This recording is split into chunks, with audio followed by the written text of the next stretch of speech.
տեսել եմ ծնողիս հայրիկիս մահը, նույն Անին չկարողացավ իր ծնողի ճակատագիրը փրկել։ Լացում եմ, համ մայրիկիս, այսպես ասած, այն որ ասեմ բախտն եմ գուշակում, ասի ես չեմ տեսնում, որ ես պետք է մահանամ, մահանում եմ արդեն, պետք է ինձ այստեղ չէ իմ երկրում թաղեն։ Անի Գրիգորյանի փոխարեն սպանեցին Անի Մաջնունյանին։ Քո օրերը հաշված է, քո կյանքը հաշված է, քեզ սպանելու եմ, կտրտելու եմ։ Պատերազմի ընթացքում շատերն էին իրենց որդու ազգակցի լուսանկարն ուղարկում ձեզ։ Գիտեք, հարկելիս, ձեր երեխան մահացած է կամ ձեր երեխան չկա, բավականին շատ լուրջ ու մեծ փորձություն է մեր հայազգին սպասվում։ Սա բացարձակ արժեքն է, որի ընթացքում մենք խոսելու ենք բացարձակ ամեն ինչից եւ հնարավորին քիչ քաղաքականությունից։ Եվ մեր այսօրվա հյուրը պայծառատես Անի Գրիգորյանն է։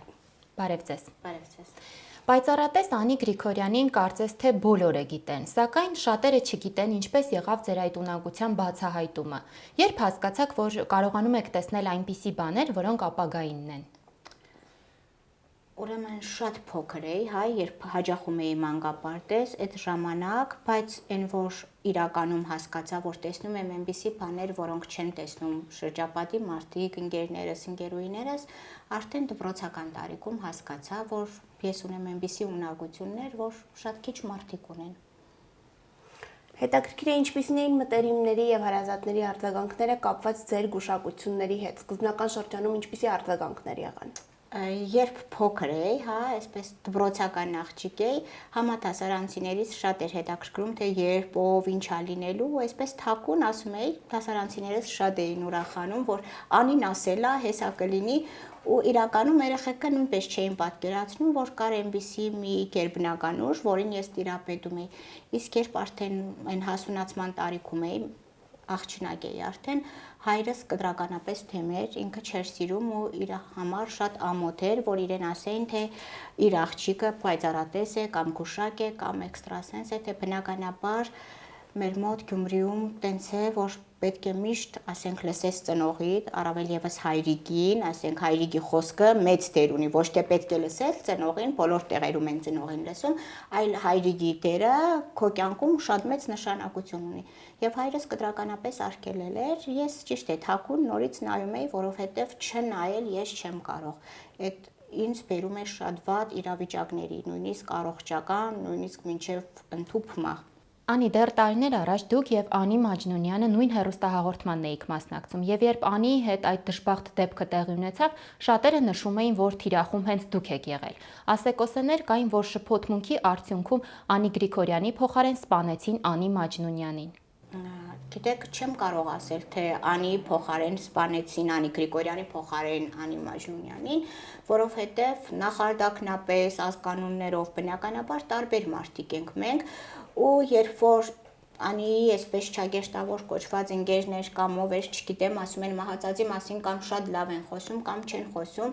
նախ թող Աստված իր հոգին լուսավորի, ես ոչ եթերից դուրս, ոչ եթերի ներսում, ոչ մեկի հետ այնտեղ խնդիր չեմ ունեցել երբևիցե, բայց այդ նույն տղան գրում էր իմ Facebook-յան էջին, որ քո օրերը հաշված է, քո կյանքը հաշված է, քեզ սպանելու եմ, կտրտելու եմ։ Իրականում ես հարազատներս, մտերիմներս լուրջ չէինք վերաբերվում այդ տղայի ասածին, որովհետև չեմ կարծում, որ մեկին ուզենան սպանեն ու այսպես նախորոք ասեն զգուշացի, ես գալիս եմ, ըստ ինձ երևի շեղում էր, որ ասենք չկարողանային էլի մարդիկ կողմնորոշվեին, որ Անիի հետ վատ բան է պատահելու, ես այն առաջի մարդն էի, ով Անիին գուշակեց ու ասեց, որ օգոստոսի 5-ից հետո քո փախն ու ճակատագիրը էլ չեմ տեսնում, բնական էր Անին շատ ծանր տարավ, հուզվեց, լացեց, նույնիսկ նկարահանման տաղավարում էինք, ինքը չկարողացավ նկարվել, ասեց միգուցե անիծում ես ինձ, չուզեց ընդունելու հասկանալ, բայց իր հետ աշխատել եմ 2 եթերաշրջան, շատ հանգիստ ու լավ մարդ է եղել, Աստված թող իր հոգին լուսավորի։ Անի, պատերազմի ընթացքում շատերն էին իրենց որդու ազգակցի լուսանկարն ուղարկում ձեզ, փորձելու որևէ տեղեկություն իմանալ նրանց մասին, թե որտեղ են, ինչ վիճակում են։ Հետաքրքիր է տվյալ բարդ փուլում դուք անկեղծորեն կիսվում եք ձեր կանխատեսումներով, թե փորձում եք իրավիճակն ավելի չբարդացնել։ Շատ իրականում հետաքրքիր հարցեր ու իրականում շատ ցավալի է իմ համար, իրականում շատ բազմաթիվ նամակներ ենք ստացել, որոնք 1000-ից ավել նամակներ են եղել, շատ քիչ մարդկանց եմ նայել, մի քանի հոգի, որովհետև չէի կարող իրականում այս ցավը ու վիշտը, ասենք չէի կարող ծնողին ասել, թե գիտեք հարկելիս ձեր երեխան մահացած է կամ ձեր երեխան չկա, ասել եմ զուտ այն մարդկանց մի քանի որոշ բաներ, ում երեխաներին տեսել եմ իրականում կենթանի են եղել ու իրենք անմիջապես արձագանքել են, շնորհակալություն են ասել, հետո կտրականապես դադարեցրել եմ, որովհետև ֆիզիկապես եւ հոգեպես իմ համար մեծ ցավ ու ստրես էր ու չեմ կարծում, որ գոյություն ունի այդպիսի մի էքստրասենս, գուշակ կամ աստղաբան, որ կարողանա ծնողին ասել, թե գիտեք ձեր երեխան մահացած է կամ այսպես ասած, հա, զինվորից գումար վերցնի, ես այդ իրականում չեմ պատկերացնում, որովհետև այդ երեխեքը իրանց սուրբ այրունով, իրանց կյանքի գնով այսօր մեզ ապահովեցին, որ մենք այսօր քայլում ենք, շնչում ենք, իրականում այդ շատ ցավալի թեմա է։ Ունեիք նման կանխատեսում, որ մեր երկրին պատերազմ է սպասվում։ Իհարկե ունեի ու չբարձրաձայնեցի, այսպես ոչ մի լրատվական կայքով, շատ քիչ մարդկանց իմ հարազատների, ընկերների մոտ ասեցի, խոսեցինք, այսպես քննարկեցինք, նույնիսկ հուզվեցի ու այդ ինձ համար նույնիսկ եղավ ճակատագրական, որովհետև այն ամենը ինչ տեսնում եմ, չեմ բացահայտում, չեմ արտահայտվում, շատ մեծ բացասական տպավորություն է թողնում, հա, իմ առողջականի վրա ու այդ ընթացքում ես մոտ մի 40 կիլոգրամ գիրացա, շնչառուականս շատ վատացավ ու հենց էս է պատճառը, որ այն ինչ տեսնում եմ, ասում եմ ու չեմ կարող չնայեմ, հաճախ ինձ ասում են Անի ջան, ավելի լավ չի չնայեք կամ էս մասնագիտությունը ընտրեք, մասնագիտություններ շատ ունեմ, բայց էս ընտրովի չի, հա, այն ինչ Աստված տալիս է քեզ, դու չէ որ պետք է քո կյանքը ղեկավարես, հա, կամ մեկը բարձրալը ով կառավարում է քեզ ու ասենք Աստծո դեմ բոլորս ինձ թվում է անզոր ենք։ Անի, դուք մշտապես հանդես եք գալիս կանխատեսումներով կապված այս կամ այն երգչի հետ, որևէ մրցույթում հաղթելու կամ հակառակը պարտություն կրելու հետ կապված։ Հետաքրքիր է ինչպիսին է լինում տվյալ երգչի կամ երգչու արձագանքը ձեր բացասական պատասխանի դեպքում։ Կարող է ինձանից թաքուն կամ իրենց ընկերական շրջապատում խոսել են, ասել են, բայց երբեք չի եկել ինձ լուր հասել, որ տվյալ երգիչը կամ երգչուհին, հա, ինքը նեղվել է, որ ես ասել եմ չի հաղթում ու ինքը իրականում չի հաղթել։ Չեմ ունեցել այդպիսի միջադեպ ոչ մեկի հետ։ Անի, իսկ հետաքրքիր է եղել են հայկական շոու բիզնեսի ներկայացուցիչներ, ովքեր դիմել են ձեր օգնությանը որևէ հայտնի մրցույթի մասնակցելուց առաջ։ Իհարկե միանշանակ, բայց խնդրում եմ չհարցնեք անուններ նշեք, որովհետև այդ զուտ խիստ անձնական է, անկախ ամեն ինչից երգիչ է, սովորական մարդ է, թե ինչ որ բարձր պաշտոնյա է, այն անձիկ, ովքեր գալիս են իմ մոտ, իրենց թե գաղտնիությունը, թե այն ամեն ինչ ասվում է, հա, մնում է այդ պատերի ներսում եւ ինձ թվում է չի կարելի այդ բարձրաձայնել, որտեվ այդ հենց մարդու շատ այսպես ասած ինտիմ գաղտնիքն է, որ չի կարելի։ Ամեն դեպքում ճիշտ եք գուշակել նրանց պարտությունը կամ հաղթանակը։ Այո, ճիշտ եմ գուշակել։ Դեռ չեմ սխալվել։ Դուք գուշակում եք բոլորի հետ կապված տարբեր իրադարձություններ, այդ թվում նաև մեր երկրի ապագայի հետ կապված։ Այս դեպքում հետաքրքիր է արդյոք դուք ինքներդ որպես էքստրասենս կարողանում եք ինքներդ ձեզ համար գուշակություններ անել։ Այո, իհարկե կարող եմ ու շատ հաճախ եմ լսում, որ ասում են, գիտեք, էքստրասենսները, գուշակները, պայծառատեսները իրենք չեն կարող իրենց գուշակել, չկա նման բան։ Ուղղակի շատ լավ կարող ենք, բայց այն ինչ մերն է, այսպես կոպիտ եմ ասում, եթե նույնիսկ այդ վատն է, մենք չենք ուզում այդ ընդունենք։ Ոնց որ սովորական մարդիկ, ովքեր մեզ են դիմում, չեն ուզում այդ վատը ընդունեն, այդ թվում նաև մենք ու հենց որ այդ վատը տեսնում ենք, ասում ենք, հա, լավ, մենք չենք կարող մեզ գուշակել, չէ, չի լինում, չէ, իրականում չկա նման բան, յուրաքանչյուր պայծառատես, գուշակ, ինձ թվում է, որ ինքը կարող է իր ապագան էլ տեսնել, ամեն ինչ կարող է։ Բայց սա դուք դրական եք համարում, թե բացասական ամեն դեպքում, երբ որ մարդը գիտի իր ապագան։ Ձեզ չի խանգարում կյանքում ապրելիս։ Իհարկե խանգարում է, գիտեք ոնց յուրաքանչյուր կին, հա, ուզում է որ իր լինի անակնկալներ, հա, ոչ թե այդ անակնկալը, որ արդեն պետք է անակնկալ լինի, ինքը գիտի, հա, մեր նման մարդիկ արդեն գիտեն, որ այս անակնկալն է սպասվում, բայց հաճախ ցույց չենք տալիս, հա, որ գիտենք ու ասենք, այսպես շինցու ասում ենք, վա, ես ինչ լավ է ուրախացանք, բայց այն որ հոգուտ խորքում դու ինքդ նեղվում ես, դե լավ չկար ես կյանքում ունենց բան, որ ես գոնե այդ պահը չտեսնեի ու չհասկանայի։ Այդ անում ենք զուտ դիմացին գոհացնելու համար, հասկանում եք, ոչ թե մեզ, այլ դիմացինին։ Երևի թե հոգեբանորեն դժվար է նաև երբ որ կանխագուշակում եք հարազատի հետ կապված որևէ տհաճ միջադեպ կամ միգուցե դժբախտ պատահար։ Այդ իրականում իմ համար ինքը շատ ցավալի թեմա է, որ այսպես շատ եմ լսում, որ ասում են 6-րդ զգայարանից հայտնի Անին օգնում է լիքը մարդկանց, կանխատեսում է նրանց ճակատագրերը, փրկում է, բայց հենց այդ նույն Անին չկարողացավ իր ծնողի ճակատագիրը փրկել, ոչ թե չկարողացավ, այլ ոնց որ հայրս ինքը թույլ չտվեց, ու այդ իմ համար են որ ամենադաժան ու այսպես ասած ցավալի դեպքն է։ Անի, իսկ հետաքրքիր է ձեր ընտանիքի անդամների հետ կապված կամ հենց ձեզ հետ կապված արդյոք եղել են գուշակություններ, որոնք ժամանակի ընթացքում ճիշտ են դուրս եկել։ Մայրիկիս հետ գնացել էինք հիվանդանոց մի քանի օր առաջ ու թոքերի կատե էր անցե մայրս ու չէինք թուղթը վերցրել պատասխանը, մեզ զանգել էին Շենգավիթ բժշկական կենտրոնից ու ասել էին, որ ամեն ինչ նորմալ է, բայց որ գնացինք թուղթը վերցրեցինք, այնտեղ պատասխան ա գրված, որ ուռուցքներ է, տարածված է, մետաստազներ է ու այսպես համ շատ եմ հուզվել, լացում եմ, համ մայրիկիս այսպես ասած այն որ ասեմ բախտն եմ գուշակում ու տեսնում եմ որ բացարձակ գրածը չի համապատասխանում իմ տեսածին ու մտածում եմ երևի մայրս է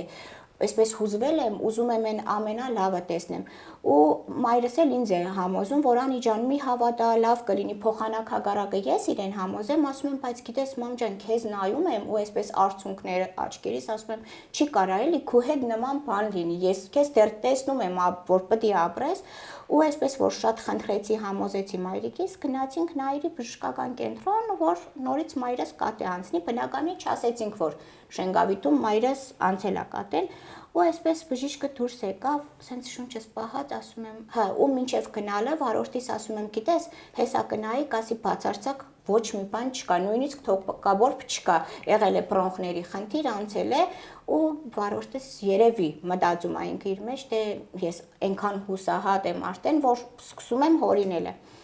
Ու բժիշկը դուրս եկավ, ասում եմ, հա, բժիշկ ջան, ասում է, ժամանակին բրոնխների խնդիր է ունեցել։ Ասում եմ, վերջ, ասում է, ինչ ես ուզում, ասում եմ, կարող է լավ չի երևացել։ Ասում եմ, ջան, չէ, ինչ ես ուզում։ Ու պատկերացնում եք այն, որ ես իրականում տեսնում եմ, որ չկա, բայց համենայն դեպս այդ վադը, հա, այն որ մեզ արդեն ասել էր հիվանդանոցը, դու այսպես մտածում ես, թե կարող է դու այդ պահին ճիշտ չգուշակեցիր ու այստեղ այն որ ասում է իմ գուշակությունը երևի փրկեց ինձ, որովհետև չգիտեմ, երևի կխելագարվեի, եթե մի այսքան ես նայել չգիտենայի ու չգուշակեի մամայիս ապագան, իրականում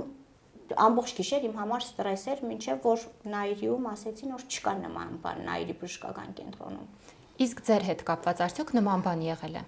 Իմ հետ նման բան եղել է 6 տարի առաջ հիվանդացա ու երբ որ հիվանդացա այստեղ հիվանդանոցներից մեկում հանրապետականում ասեցին որ իմ աջ թոքը չարվորա գոռոցք է ու պետք է անհապաղ երկրից դուրս գնայի որ գոնե մի քանի տարի փրկվեի ու գնացի Մոսկվա թոքախտների այդպես էր կոչվում հիվանդանոց կլինիկա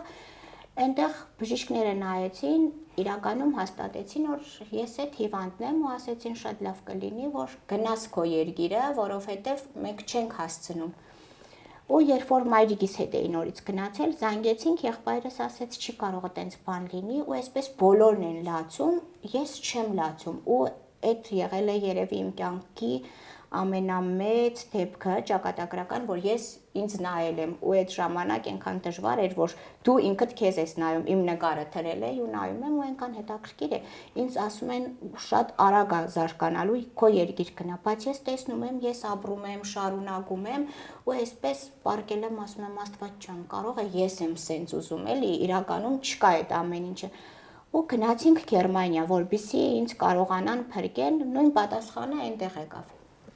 Այսպես փոշմանած եկանք բոլոր հարազատները հավաքվել են, լացում են, մայրս մոտեցավ, ասեց Անջան, ես մենակ Աստծուն եմ հավատում ու քեզ դու ինչ ես տեսնում, ասի ես չեմ տեսնում, որ ես պետք է մահանամ, մայրիկիս թվաց, թե իրեն հույս եմ տալիս, այսպես արցունքները աչքերին, ասում է, բա հետո ասի մեզ ինձ բուժելու է ու ասեց ով Անջան դե մենք եկել ենք Երևան ու այն նպատակով ենք եկել որ մահանում եմ արդեն պետք է ինձ այստեղ չէ իմ երկրում թաղեն ասեցի պետք է եղբայրս բժիշկ գտնի ու այդ բժիշկը մեր Հայաստանում է լինելու, ինձ պետք է փրկի։ Այդ ժամանակ մայրս, եղբայրս, բոլոր հարազատները չհավատացին ասածից, որովհետև ոնց կարա մարդ ում տարել են Գերմանիա, այսպես ասած, որ այդ Գերմանիան ամենատեղն է, չէ, ով գնում է, փրկվում է կամ ասենք լավ է լինում, միգուցե եղել են մարդիկ, որ փրկվել են, ես չեմ կարող հերքել։ Ու մեզ խորհուրդ տվեցին մի հատ բժշկու, ով աշխատում էր Էրեբունիում, հիմա էլ է աշխատում, Հասմիկ Երվանդովնան, ով թոկաբան է ու շատ լավ մասնակետ է։ Երբ որ գնացինք իր մոտ, ինքը այսպես նկարեց, նայեց, ասեց իրականում շատ վատ բան կա ու այսպես հիշում եմ այսօրվա պես եղբայրս մի քիչ ինքը բնավորությունով բարդ մարդ է ու որ Երվանդովնան ասեց իրականում շատ վատ է, ինքը չկարողացավ իրան զսպել ու հուզվեց, լացեց, ասեց բա ոչինչ չեք կարող անել, ասեց տղա ջան մի մտածի 21 օր հետո ինքը կարող չանա, ասեց ոնց, ասեց բա իրա թոքի երրորդ շերտի տակ թարախ է հավաքել, ուրիշ ոչ մի բան։ Ու իրականում ինքը ոնց խոստացավ, մինչև առեսօր էլ, եթե ես շնչում եմ, ապրում եմ, գոյատևում եմ, այդ զուտ այդ բժշկու, հա շնորհիվ ու այնքան հետաքրքիր է, որ եթե ինձ մի տեղացավում կապ չունի, այդ թոք է, այդ ուրիշ օրգան է, ես համարը հավաքում եմ ու ասում եմ բժշկուի ջան, ինձ հələ փրկի էլի ու նենց է որ շատ եմ իրեն վստահում, հա։ Անի խոսեցինք, որ ձեզ դիմում են շոու բիզնեսի շատ ներկայացուցիչներ, դիմել են նրանք, ինչպես նաև շատ հայտնիներ են ձեզ դիմել։ Սակայն վստահաբար կարող ենք նշել, որ հարց է առաջանում, արդյոք հասանելի ծառայություն է Անի Գրիգորյանի ծառայությունը։ Եթե դիմում են այնպիսի մարդիկ, կարող է հիմի ասածս թվա անշնորհքություն, հա,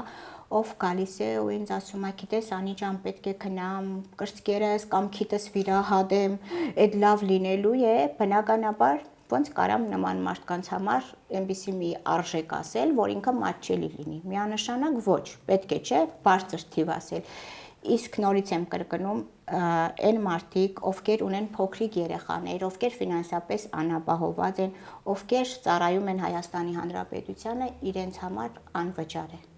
Անի, իսկ հետաքրքիր է եղել են դեպքեր, երբ դուք կտրականապես մերժել եք որևէ կանխատեսում անել տվյալ մարդու հետ կապված։ Շատ։ Ինչ պետք է լինի, ինչպեսին պետք է լինի դիմացինը, որ ձեզ տիպի չընդունել նրան։ Հաճախ է լինում, երբ գալիս են ու ասում են Աստվածի մեզ ինչ օրը հասանք, այսպես ընկել ենք ջուրը, ձեռքերս գցել ենք փրփուրներից ու մենք եկանք այսպիսի տեղ, բայց մեզ հարիր էր, այդ դեպքում ես շատ քաղաքավարի կիրթ ձևով ասում եմ հարկելիս գնա, դու չունես այստեղ անելիք, որովհետև մարդիկ, ովքեր տալիս են Աստծո անունը, բայց հասկանում ես, որ իրենք Աստծուց շատ հեռու են ու ասենք պատկերացում, նույնիսկ գաղափար չունեն ուղղակի։ Դուք ինքներդ ձեր խոսքում հաճախ եք նշում Աստծո անունը։ Այո, նշում եմ հաճախ ու ես չեմ պատկերացնում, հա, որ մարդը կարող է ապրել, գոյատևել, շնչել առանց Աստծո խոսքը լսելու, Աստծո խոսքը կարդալու, իրականում ես չեմ պատկերացնում։ Ու շատ հաճախ ինձ ասում են, Աստվածաշնչում ասվում է, որ հեռու մնացեք գուշակներից, կռապաշտներից, թուղթուկիր անողներից։ Իրականում ասվում է, բայց նաև նոր կտակարանի մեջ հենց դրված է, որ Քրիստոսի ծնունդով գուշակեց, մոգերը գուշակեցին։ Հովսեփը, ով մարգարե էր, ում եղբայրները վաճառեցին, ինքը ինչ էր անում։ Գուշակություն էր անում, չէ՞, այդ նույնպես կոչվում էր պայծառատեսություն։ Այստեղ կա այնպիսի մի հատ այսպիսի մեծ հասկացողություն, որ մարդ, եթե ինքը բռնում է Աստծո ճանապարհը ու անում է բարի գործ, ինքը չի կարող լինի սատանայի ծառան։ Իսկ մարդ, ով ունի նորիցունակություն ու անում է չար գործեր, բնականաբար այդ Աստծո ծառան չի կարող կոչվել։ Անի, հաղորդման ընթացքում բնականաբար չենք կարող հարց չհնչեցնել ապագայի հետ կապված։ Հետաքրքիր է ինչ կանխատեսումներ ունեք, ինչ է լինելու մեզ հետ մեր երկրում, ինչ է տեղի ունենալու մեր քաղաքական դաշտում։ Գիտեք, քաղաքական դաշտ ասվածը ինքը մեծ հասկացողություն է, ու ես երբեք իմ կոպիտ եմ ասում, հա քիթը չեմ մցրել քաղաքականության մեջ։ Հաճախ այս պատերազմի ժամանակահատվածում գրում էին Անին միշտ այս պարագայում չեզոք թիրքում է, նիտրալ թիրքում է,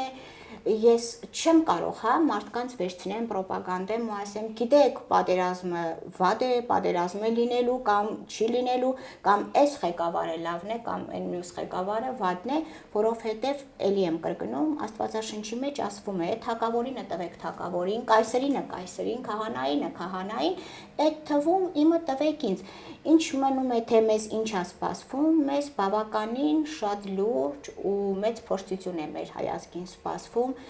նաև լինելու է այնպիսի մեծ խնդիրներ, որ տարբեր ղեկավար մարմիններ, տարբեր, այսպես ասած, կուսակցություններ բախվելու են մեկը մյուսի հետ ու այսպես կոչված թաղային հեղինակություններ են խառնվելու, մասնակցելու են այդ ամեն ինչին։ Մի խոսքով նաև մոտ ապագայում չեմ տեսնում այն լավը, հա, ու չեմ ուզում այսպես ֆիքսել ու ասել, որ գիտեք նորից պատերազմ է լինելու, Դա թերևս ամենաշատ հետաքրքրող հարցերն է մարդկանց, արդյոք պատերազմ կլինի։ Չեմ ուզում ասեմ լինելու է ու չեմ ուզում հերկել թե չի լինելու։ Ամեն դեպքում վերադառնում ենք այն թեմային, որ վատը տեսնելով չեք ցանկանում վատը արտահայտել։ Միանշանակ, որովհետև այսպիսի մի խոսք էլ կա, չէ, երբ վատը տեսնում ես, ասում ես, ոնց որ վատը ավելի շուտ է լսվում ու լինում։ Իսկ ես, ինչպես յուրաքանչյուր քրիստոնյա մարդ, ինչպես յուրաքանչյուր հայ քաղաքացի, չեմ ուզենա, որ նորից կռիվ, նորից պատերազմ լինի, բայց այդ իմ ուզելով ու չուզելով բնականաբար չէ, հա, եթե իմ ուզելուն նայենք, ուրեմն միանշանակ չի լինում։ Եթե կգտնվի այնպիսի մարդ, որ կկարողանա իր ազգին կանգնի ու ասի, գիտես ինչ, մենք պարտվելու ենք ու հազարավոր երեխաներ էլ չեն վերադառնալու, ուրեմն ես իրան կասեմ, քո սրտի նման սիրտ ունեցող մարդ չկա։ Բնական է, երբ որ պատերազմ է երկրում, ամենաառաջինը ժողովուրդը ոչ թե այստեղ արդեն հավատում է կառավարությանը, ղեկավարությանը կամ պատկան մարմիններին, իրենք ինքստինքյան ուզեն թե չուզեն հավատում են ում էքստրասենսներին, աստղաբաններին, գուշակներին, իսկ այդ մարդիկ բնականաբար պետք է հույս տան, չէ, որ ասեն, գիտեք, մի քիչ է սպասեք, լավ է լինելու։ Ոնց կարաս ծնողին ասես, գիտես, քու բալին, որ դու 18 տարի պահի մեծացրել ես, կամ հա 20 տարի, ինքը էլ չի գալու։ Ոնց կարաս տենց ասես։ Այդ չեմ կարող պատկերացնեմ։ Կա արդյոք այտենց դաժան ազնվորություն, որ կանգնի ու այտենց բան խոսի։ Անի, ձեր կանխագուշակումները ժամանակի ընթացքում իրականություն են դառնում։ Ապացույցը թերևս 6-րդ զգայարան հաղորդումներից մեկի ժամանակ ձեր հնչեցրած կարծիքն է Անահիտ Սիմոնյանի եւ Հայկոյի ամուսնալուծության հետ կապված։ Տարիներ առաջ դուք արդեն կանխատեսել էիք, որ նրանք ամուսնալուծվելու էին։ Նշել էիք, որ նրանց հարաբերությունները կայուն չեն, ինչին Անահիտը պարզապես ծիծաղով էր պատասխանել։ Այսօր սակայն աստղային զույգը ամուսնալուծվել է։ Հետաքրքիր է, արդյոք նման դեպքեր էլի եղել են ձեր պրակտիկայում։ Ես երևի այն փորձագետն էի այդտեղ նստած, որ այսպես գովեցի, որ Անահիտը սիրված կին է, լավ մայր է, սիրված հարս է, ու երբ որ մեր մոտ ընդմիջում էր, հա, ընդմիջումից հետո եկա, որ նորից պետք է նայեի ու այսպես պետք է եզրափակեինք հաղորդումը, տեսա, որ Անահիտը բաժանվելու է ու երբ որ ասեցի, բնական էր, եթերից հետո Անահիտը իրականում նեղվել էր, թե ինչի եմ այտենց բան ասում, ինքը իր Հայկոյին սիրում է, ինքը իր ամուսնուն սիրում է, նույնիսկ եթերի ժամանակ ասում էր, չէ, ես Հայկոյին սիրում եմ, ու հաղորդումից դուրս, երբ որ ինձ հարցրեցին, թե Անի ջան, ինչն էր պատճառը, որ Անահիտին այտենց բան ասեցիր, ինչի քնացիր ընդմիջման հետ եկար, հաց կերար, սուրճ խմեցիր, ինչ արեցիր, որ տենց լիցքավորվեցիր ու եկար այդ մարդուն տենց ասեցիր, որ ամուսնուդ հետ երկար չեմ տեսնում, որ պետք է մնաս, ասի ոչ թե տենց եմ ուզել, այլ իրականում տենց եմ տեսել ու մինչև իրենց բաժանվելը, թե հաղորդման մասնագետները, թե կազմակերպողները մտածում էին, թե երևի ես Անահիտին չեմ հավանել ինչ-որ բան, բայց իրականում չունեի ոչ հավանելու, ոչ չհավանելու, իրականում ես էլի եմ ասում, կարող է ասենք խոսեմ շատ լավ ու հանկարծ տեսնեմ մի վատ բան ու պետք է ասեմ։ Այդ երևի իմ թերությունն է, որ ես չեմ կարող այն դառը ճշմարտությունը վերածեմ սենց խորին եմ քաղցր սուտ սարքեմ կամ կոպիտ ասած գյուլնաստատիկի հեքիաթ ու ասեմ, չեմ կարող։ Անի, հետաքրքիր է, որ 6-րդ զգայարան հաղորդման շրջանակներում նկարահանվելուց հետո շատերն էին ձեզ հիշում որպես 6-րդ զգայարանի Անի։ Նման մասշտաբային հաղորդմանը նկարահանվելուց հետո կա ցանկություն ապագայում եւս նման հաղորդումներին մասնակցել։ Իհարկե շատ շուտով նոր հաղորդում է լինելու, որտեղ մասնակցելու եմ, նորից փորձագետ եմ, որ պետք է բացահայտենք նորից աստղերի կյանքը շատ հայտնի մարդկանց, հա, իրենց կյանքը գործնեությունը ինքը շատ յուրահատուկ ու լավ հաղորդում է լինելու, չեմ ուզում այսպես բոլոր չագերտները բացեմ, որպեսզի թե հեռուստադիտողին, թե մնացած մարդկանց ինքը հետաքրքիր լինի։ Իրականում ինքը նորից շատ լավ հաղորդում է լինելու։ Ժամանակային առումով մոտավորապես երբ կարող ենք սպասել։ Մոտ օրերս։ Անի Գրիգորյանը կրկին վերադառնում է եթեր մասշտաբային նախագծով։ Կարանք ասենք այդպես։ Շատ լավ։ Անի, հաղորդման այս հատվածում մի քանի բլից հարց։ Ինչ է ձեզ համար քննադատությունը։ Գիտեք, նայած ինչ քննադատություն, եթե քննադատությունը տեղին է, միանշանակ ես այդ ընդունում եմ։ Այսինքն, իսկ եթե այնպիսի մի անհետեթություն են դուրս տալիս, որ իրականում չի համապատասխանում իրականությանը, բնականաբար լուրջ չեմ վերաբերվում։ Ինչից եք վախենում։ Շատ վախենում եմ, որ իմ հարազատների ոչ մի հիվանդություն չլինի, այսպես ցավ չլինի, հարազատներիցս, հա, շատ եմ վախենում, որ իրենց հանկարծ չկորցնեմ, որովհետև այս կյանքում երևի յուրաքանչյուր մարդու հարստություն իր հարազատն է, իր ընտանիքն է։ Որն է ձեր ամենամեծ հիասթափությունը։ Տեսել եմ ծնողիս հայրիկիս մահը ու իրականում չեմ կարողացել, թույլ չի տվել, որ կանխեմ։ Անի, որն է ձեր կյանքի կարգախոսը։ Եվ հույս, եւ հավատ, եւ սեր։ Խորհուրդ, որը մշտապես տալիս եք ձեզ դիմողներին։ Ամենաառաջինը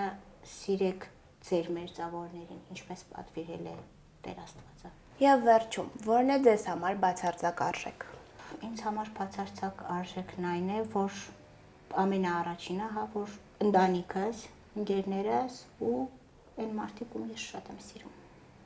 Շնորհակալություն հետաքրքիր զրույցի համար։ Ես նույնպես շնորհակալ եմ հրավերքի համար։ Մեր հյուրը պայծառատես Անի Գրիգորյանն էր։ Եվ վերջում հաղորդմանն աջակցելու համար շնորհակալություն ենք հայտնում Իսահակյան 14 հասցեում գտնվող Ագա Քանքանյան իմիջ ստուդիոյին։